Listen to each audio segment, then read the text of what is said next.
I think I speak for most people when I say that mock exams can be the most stressful part of the academic year.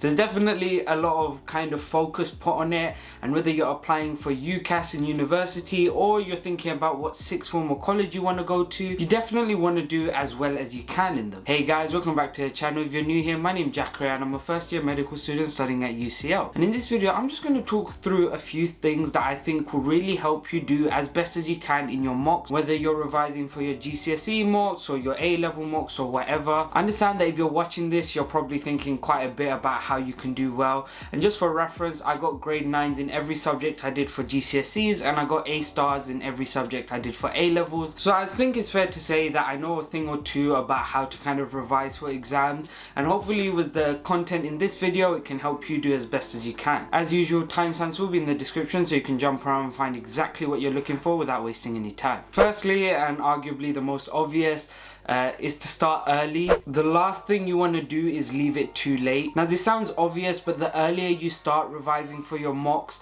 not only will you do better, but you'll also find that it's a lot less stressful and that you're able to manage all your subjects a lot better. A lot of the times your teachers might be nice. They might tell you before a holiday or a few months in advance that you're going to have a mock around this time, and a lot of students make the mistake of hearing that and kind of thinking that the day is quite far away and there's no point of really starting now.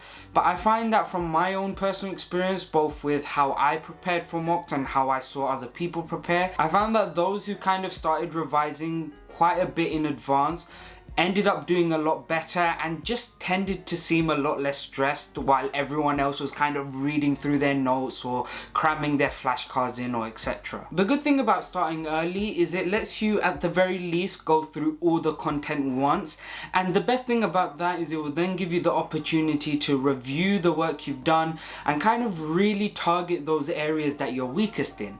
The issue with leaving it too late is you either can't get through all the content, or at the very least you miss out on a part of revision that you may not have realized you were struggling on simply because you didn't leave yourself enough time to really attempt it. So start early to give yourself the maximum preparation time and to just make sure you're not as stressed coming up to the mock exam. Secondly, you need to make sure to do exam questions.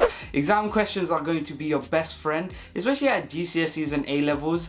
I think we take it for granted. Now that I'm at university, I can say for certainty that one of the hardest parts about kind of revising for exams or learning content is there's not as many exam style questions, and so definitely make the most of them. They're going to give you a comprehensive idea of kind of how the exams will be set out, what type of content they might question you on, and most importantly, it will give you an idea of where the marks are allocated. There are a lot of useful websites both for GCSEs and for A-levels. I'll leave down in the description some websites that I used, but I assume if you're watching this video then you have somewhat of an idea of where kind of you can get access to practice questions, and if not, please ask your teacher as soon as possible. Doing lots of exam questions will also mean that there's a chance that you'll come across certain questions that are very similar to the ones you'll get in the mock, and that's always a nice feeling because if you prepare then you deserve to get rewarded for it, and part of that reward is seeing a question in the exam that you feel like you've answered before, you've done a similar question to, and simply because you've prepared enough and you've done your exam questions, you've been rewarded and you'll likely be able to answer that question much easier. But I'd say the main kind of usefulness, especially at A-levels, is to just understand mark allocation, looking out for keywords and kind of making sure your answer is as good as possible so that you can get the most amount of marks. The third thing I can recommend you do is to ask your teachers as many questions as you can, especially building up to the mocks. Now closer to the mock date they might be a bit more busy either preparing your papers or making sure that everyone's kind of revising, etc.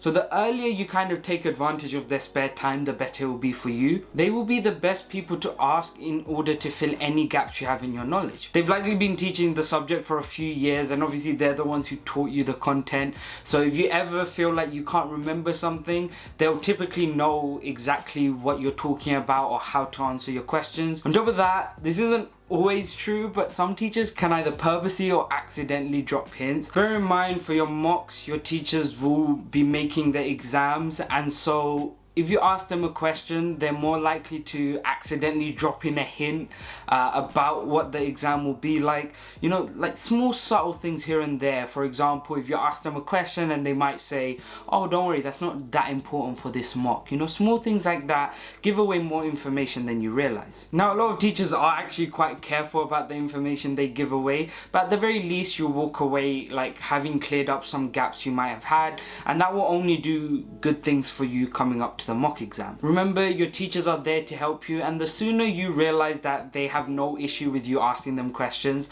the more you can take advantage of kind of their expertise and their knowledge, which is what they're there for. They're there to help you and kind of answer any questions you have. And the final tip is something that I really wish I learned a lot sooner. I'd say that after understanding this concept, my workflow even now is a lot better, and that's the whole idea that consistency is more important than intensity. A lot of people don't really understand this concept. Either they haven't really thought about it, or they're unconsciously kind of going against it in how they revise. Now, I'm going to describe a scenario and some of you might be able to relate, but you know when you've been told that you've got a mock exam coming up, maybe you didn't do as well in the last mock and you're really motivated, you're really driven. So as soon as you hear about the mock, you kind of just sit down one day and do like 8 to 10 hours of revision, for example, on a Monday. And then on a Tuesday you sit down to revise, but you're a bit tired, so you kind of give yourself the day off because of course yesterday you did 8 hours. And then Wednesday comes around, you do the same thing. Thursday comes around, you do the same thing. Before you know it, it's Friday, and the only work you've really done is on Monday. That's something you want to avoid. Rather than, let's say, the same example of doing 10 hours on a Monday, you're better off doing 2 hours every single day and developing a consistent workflow rather than an intense workflow. The reason I say this is because firstly, working 10 hours a day is very hard to maintain, and chances are later on in the day you'll find that your workflow is dropping a bit. And on top of that, it makes it very hard for you to implement some really important study strategies, some of which include active recall and spaced repetition. You physically can't do spaced repetition if you only sit down once a week to study, whereas if you break your studying up into like 5 or 6 days, then maybe on the first day you'd revise a concept, and then on the 4th day you decide to revisit it, and maybe you revisit it again on the 6th day. You can hopefully see there that by kind of spreading out your workflow and being more consistent, you can also implement more effective strategies, and you typically find that come the end of the week you're not very tired, you're more energetic, and then you can kind of still enjoy the better things in life, like your extracurricular, any sports or hobbies you do. You know, you just get that better balance, and it will reflect a lot better in your mock exam results. It's also important that you try to be as efficient as possible with the hours you're working. Ideally, you want to make every minute you're revising as optimal as possible. Now, this isn't always possible, and you don't have to like kick yourself if that's not the case, but you know, try and kind of consciously implement more effective revision techniques. Rather than maybe making pages and pages of notes, maybe you try a bit of active recall with flashcards, doing more exam questions, and kind of testing yourself more. That way, in a shorter space of time, you will be able to not only cover more content, but also just cover the content in such an effective way that it will mean you will have to recap less when you come back to it in your second run. And with that, we have reached the end of the video. It's a bit of a quick video, but hopefully this has really helped you if you're revising for your mocks. I know these are all tips that I've personally used, and I genuinely feel like they played a big part in kind of my academic success. So if you find them useful as well, or maybe if you have anything else that I haven't mentioned that you think would help other people, drop it down in the comments below. Likewise, if you have any questions, then I'll be more than happy to answer them as soon as I can. As usual, like, comment, subscribe, because it really helps the channel out, and it's really cool to see the channel growing the way it is. That's been all from me, and goodbye.